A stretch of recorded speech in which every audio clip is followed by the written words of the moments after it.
nsaba buyambi. Landlord wange amenye enju yange mbadde munnange omupangisa alaajanidde munnange ate mu katambi. Landlord we amumenyedde mu nnyumba nga n'ebintu mwebiri. Oh my God, tugenda kubeera nga tubiyitaayitamu tusooke munnange ate tubivuunuke. So nga ate n'agava ku Bobi Wine munnange nno akambuwaddemu esayidi eno atabukidde content creator ku TikTok agezaako munnange ate omumutyoboola bye ngenda okubeera nga nkutuusaako. So nga ate Spice Diana munnange ate abadde so well, abadde alabika bulungi nnyo mu katambi. Ntandise munnange ate n'akatambi kano bambi omupangisa ono bambi abadde mu katambi ng'ali mu kulaajana. Omanyi kye bayita nga oli mu kupangisa awantu, naye muganda wange actually nga bw'ogezaako okulaba kansuke nkuzanyiremuko ndyoke nkuze. nsaba buyambi. Landlord wange amenye enju yange mbadde siriiwo. Mulaba? Mulaba? Ne kati bakyakoona mbwa mmanja emyezi 3 naye nga bwe kiti bwe kibeera omuntu oba omubanja oyina mugoba mungoba bweti sibaddeewo mbadde ku mulimu ngenza okudda nga ennyumba yange bweti. Mulabe ebintu byange, mulabe ebintu byange byonna ebifaanana. Mulabe ennyumba. Landlord amenye ennyumba yange nga siriiwo era baabo bakyamenya. Kaakati bannange nsaba ku buyambi. Nsaba ku buyambi omuntu yenna amanyi kye nsobola okukola n'enfuna obwenkanya. Landlord wange amenye ennyumba yange nga siriiwo ammanja emyezi 3 agamba mbu ssente nnyingi nnyo ezo. Kaakati nno embeera munnange ate ebadde bw'etyo era nga bw'owulidde munnange nti nno landlord we abadde amubanja munnange ate emyezi 3 naye muganda wange ono ye landlord muganda wange biralamu. By the way ebiseera ebisinga nti nno abamu bakugamba nti nno tambula nkuwadde akabanga bwe kati va mu nnyumba yange. Naye muganda wange bambi akiguddeko tebibadde munnange ate birungi nakamu.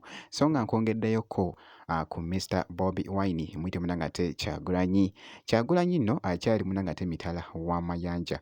Ngenda kubeera nga nkuzanyiramuko mu katambi ako maaso. Naye omukulu ono Bobi Wine avuddeyoko nga ali mu kukola comment ku content creator ono. Content creator ono yayita munnange ate Naziwa wa Bobi naye muganda wange video zaakola. Kuno kulabula basaba muntambulize video eno etuuke ku mwana ono Naziwa wa Bobi.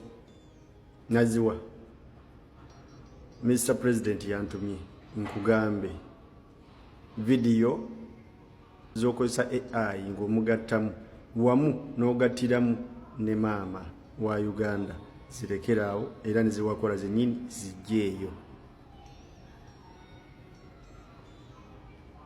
Kansubire ntegeerekese Naziwa nkuddiramu omulundi gumu era nkuwadde luno lunaku lwokka. Naziwa wa Bobi, Mr. President yantumye nkugambe video zokozesa AI ng'omutaddemu wamu n'oteekamu ne mama w'eggwanga zirekeraawo era ne ziba lyokoze zijjeeyo kubanga otyoboola ekitiibwa kye wamu n'ekya mama Uganda. Yesu sobola kubanga omwagala naye ate twakitegedde ntulabika olina kyoyisaawo ekirala kubanga yakusindikidde ne message n'ogiririitinga. Muntu kiggwe asobola okusangula message ya president naye nga akunyonyola kweno nsonga.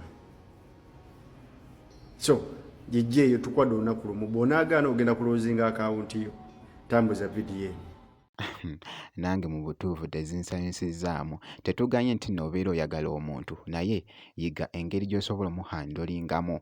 So okubeera nga tomutyoboola nga ye omuntu naye muganda wange ebyaddala byo abadde munnange ate abisussizza nnyo. Simanyi ndowoozayo nga bw'ogezaako okulaba yoyo content gwakola. So Bobi Wine munnange ate bambi tebimusanyusizaamu n'akamu. Mbikolekedde munnange ate mu comment section. So akatambi kano kalaze munnange ate omukulu Bobi Wine ng'akyali munnange ate ku mirimu emitongole. In the world we stand a chance. We are the leaders of the future, and the future is today. If we only come together, we can change our destiny. We definitely can and must change our destiny. Thank you. Akyagikwasaganyizza ddala munnanga ate emitala w'amayanja Bobi Wine asinziira wali munnanga ate mu United States of America esaidi eyo n'agamba nti nno nja kubeera nga nkuwa update yonna enaatambula munnanga ate ku mukulu Bobi Wine so nga nkongeddeyoko omuyimbi Spice Diana mu katambi kano nakyalo ono akataddeyo bambi abadde soweero abadde api nga bw'ogezaako okulaba abadde ayaka munnanga ate kye bayita okwaka kansooke nkuzannyiremukko olabe just embeera nga bw'ebadde njagala weetegereza bulungi nnyo omuyimbi ono Spice Diana mu katambi kano.